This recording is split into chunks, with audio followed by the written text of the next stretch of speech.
evening of September 19th in 1961, a married couple driving through rural New Hampshire allegedly encounter something from the sky that changes their lives forever.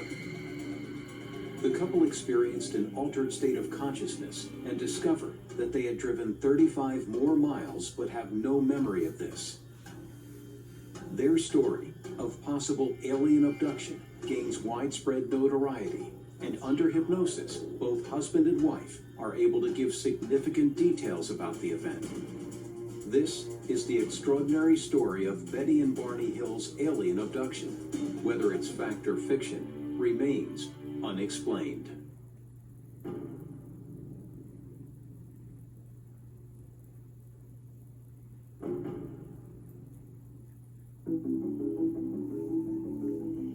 A husband and wife driving back home from a vacation are abducted by aliens in a spacecraft and later returned back to Earth. It sounds like a fictional plot from a movie, but according to Betty and Barney Hill, that's exactly what happened to them on the night of September 19th, 1961.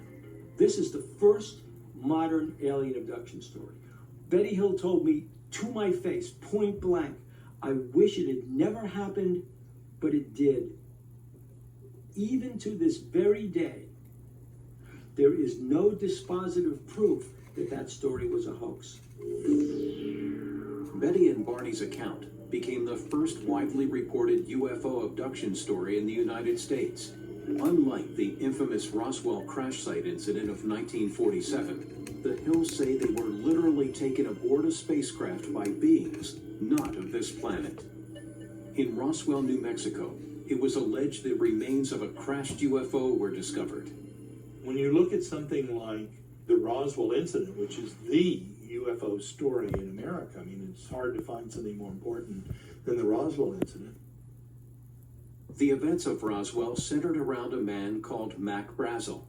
Mac Brazel goes out and he finds on his property scattered debris that he thinks might be from a UFO, and he brings some of it into the sheriff. And then the government came out and said that it was actually just a weather balloon and not a UFO. Some people suspect that this was a government cover-up and that the government had something to do with making sure that the details of this was not released. And we begin to look into it, and it turns out that what was seen, what the debris was from a secret United States government spy balloon called Project Mogul. And I have talked to a person on that team, and they verified that that was almost to a certainty what was found. It was foiled paper, sticks, tape, and rubber, just as the rancher said. But it wasn't from a flying saucer. Despite this, the story of what happened in Roswell is believed by many to be an alien UFO cover-up, much like how people still believe that Betty and Barney really were abducted by aliens. The story starts really with them having taken a vacation in Niagara Falls and then moving to Montreal, and they were returning from Montreal and were in rural New Hampshire late at night on that fateful day. Betty sees a light in the sky and says, you know, that's funny, she says to Barney. That's not a light that I recognize. I mean, it's not the moon. The moon's over there. It's not Venus or anything else. What is that light? It's too bright. It's too big. What is it?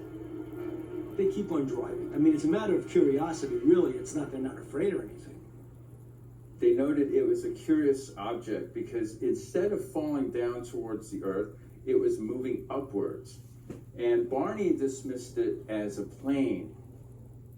They stopped the car to walk their dog and noticed, no, this is not a plane because of the way it was moving. It was moving in an erratic fashion.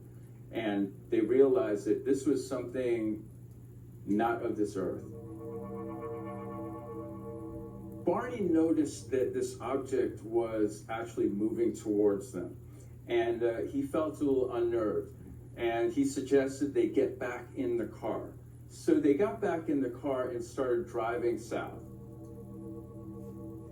and it's following them. And it's dropping, it's descending as it follows them.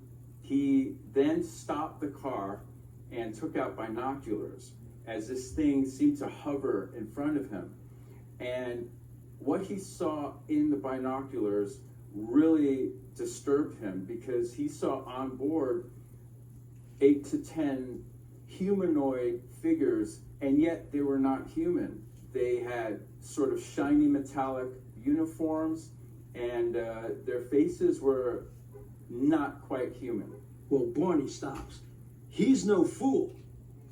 He's carrying a gun. He pulls out his gun, and suddenly they see these small 4-foot-high figures standing in the road in front of them by the object, which is a circular object. Well, now they are truly afraid. Barney says to Betty, let's split. So they both try and pile out of the car. Barney is pulling his gun. Suddenly he's attacked by these creatures. Betty's attacked by these creatures. And they're dragging them to a clearing right off the road. And there's a ramp that comes down. And all Betty remembers is feeling them grabbing her on her dress and seeing Barney being hauled up this ramp to a ship. But what happened to them next? The next thing Betty and Barney know, the next thing they're aware of, is they're back in their car and they're driving along a very familiar road, but it's 4 hours later. They cannot account for the time from the time they saw that craft and the little creatures until they're back on the road. It's a terrifying story. Could they have really seen and been abducted by aliens? Ufologists believe what they saw were aliens. Many in the mainstream community believe that it wasn't.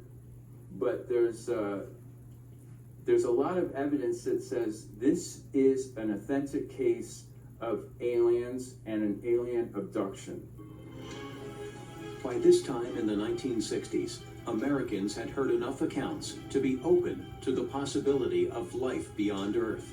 Just in the 1950s, there were alleged UFO sightings spread across the country, as far as Texas and New Hampshire. Less than 10 years earlier, there was a whole UFO invasion fleet over Washington, D.C. It was called the Summer of the Saucers. People in D.C. were actually seeing chevron-shaped formations of UFOs over the Washington Monument, over the Capitol building. The Air Force got involved, and they even chased down some of these UFOs. One of which was shot down, crashed in West Virginia. A robot, a defensive mechanism, came out, scared the hell out of the populace. So America was UFO'd already. The official statement from the Air Force was that this was actually due to weather conditions, not actual UFOs. Barney Hill and Betty Hill were a very private couple. This was the last thing they would have wanted. That's why I believe the story is true.